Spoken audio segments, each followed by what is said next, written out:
Hello everyone. I'm going to start my presentation by sharing my genogram. Here's my genogram. On the left side of this paper, we have my mom's side. They are all of European descent, but these individuals were born and raised in America.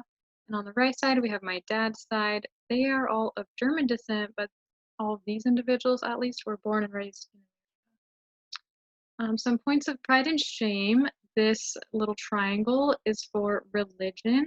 As you can see, it goes all the way back and continues to do so even for individuals that aren't on this genogram. We are all members of the Church of Jesus Christ of Latter-day Saints, and we are proud of it. It brings us a lot of joy.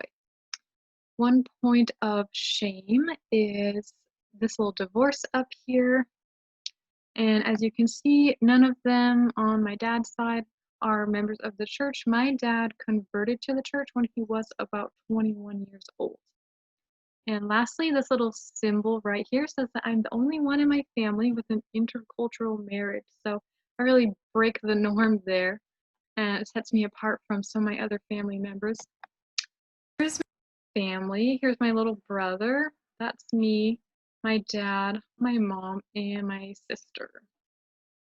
We're a semi-traditional family.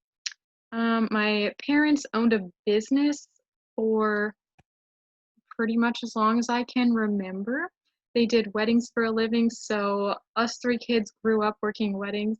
It was a blast. We got introduced to a lot of different cultures that way. We've had Indian weddings, Mexican weddings, Chinese weddings, African American weddings, white weddings, so I've really enjoyed getting to see all that culture going on as I was growing up. But recently they actually left the business world, and now my mom and dad work separate jobs. My mom actually works as an SLPA, and my dad works for Intel, doing stuff that I don't know how to explain. So when I got married to my husband Johan, my family got a lot bigger. He has a lot more siblings than I do. This is one of his sisters and her husband, another one of his sisters, his brother, another sister, and his mom. And in the back, we've got friends, other family, grandparents, cousins, more siblings. So that was awesome. And I really love the Mexican culture. So yeah, I'm really excited that my family grew so big.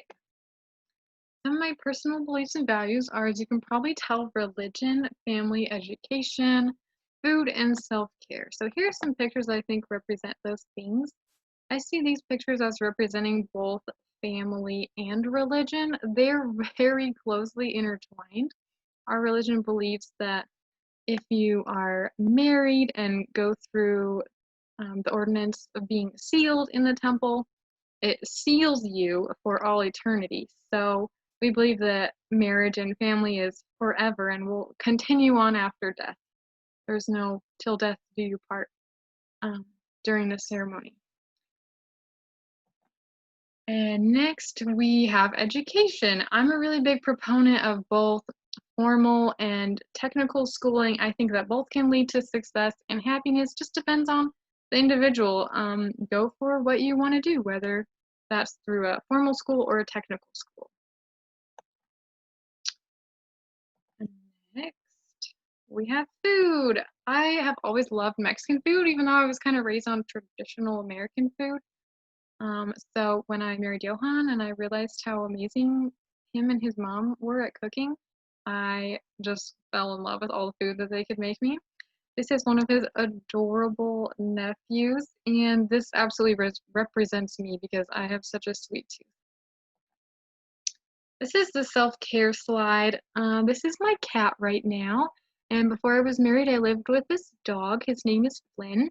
I think the animals are really therapeutic, and I love them. I wanted to be a veterinarian for a long time, so I love animals. I also love to go hiking, I love to read, go swimming, and when I can, I love to go to the beach. That's how I reset. So where am I now? I would consider myself in this pre-competence circle. The reason why is because I maybe I'm culturally responsive in thought, but I haven't really had a chance to practice that. So until I am able to practice that and kind of test myself, I don't think I could fully be able to say that I'm culturally responsive or proficient yet. So once we're able to practice that, I will definitely be able to say these things with more confidence. Perhaps right now I'm in this little unlabeled part.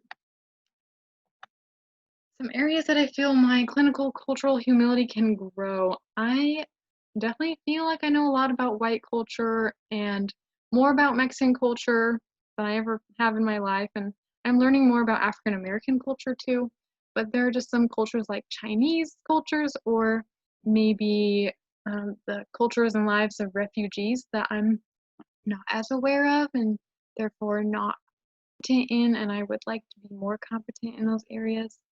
Another temptation for me is that I may overgeneralize my culture to others who identify as like me. So if I see another white person or another Christian, or maybe they're both white and Christian, I might think, oh, so you are like me in these ways, when in reality, they're probably not. So here's kind of my plan for how I want to do that, how I want to grow my clinical cultural humility. I want to listen heavily, especially if we're going to be doing ethnographic interviews or gathering case histories.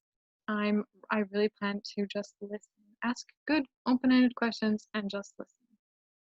I also want to journal and take data with an increased effort to do so from an interpretivist perspective, which I'll talk about more. And I want to treat everyone as an individual with a unique culture, no matter how similar or dissimilar they may appear. So I'm going to refrain, hopefully, from having any preconceived biases, or at least going in with those biases, and try not to overgeneralize my culture as well, and just listen and see what my clients and their families have to say. I want to talk about the social theories. I feel like right now I resonate more with interpretivism and positivism more than critical perspectives and postmodernism. I think that positivism will always exist in our field. The data is very important. It's how we know that a goal is appropriate, how we know when it's time to move on from a goal. So I think that will always exist. I really do feel like I resonate of the two more with interpretivism. I can honestly say that I feel like I was practicing it in some small ways before I even had a term for it, such as when I was asking, how are we doing today, to both the child and the parents. I'm trying to, figure out that why is behind the why as to why maybe a child would score as they're going to when we try the goals. So, or I would ask what motivates your child so that I could kind of tell the parents that they're the expert on their child and I'm really looking for their help to motivate them so that we can work on some of these goals.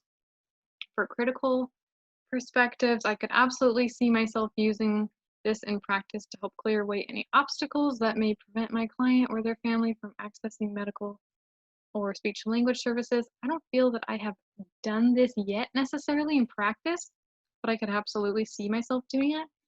As for postmodernism, I see this theory as advocating for radical change, and I definitely think that as an SLP, you kind of become that advocate, especially for members of CLD populations or members within the LGBTQ population. And I think that when those people know that you are their advocate for their larger group that they belong to, they're really more comfortable with you. So all are definitely important, and I can see myself practicing all of them. And lastly, I've been thinking about what the term culturally and linguistically diverse means to me. I think in some ways, aren't all people culturally and linguistically diverse from you or from me? So yeah, I've just been thinking about that, and I'm curious to see if anyone else has any thoughts on that. But if not, I'm really glad that I could share what I've learned in this class. I've thoroughly enjoyed becoming more culturally responsive and more clinically competent. So thank you guys for listening.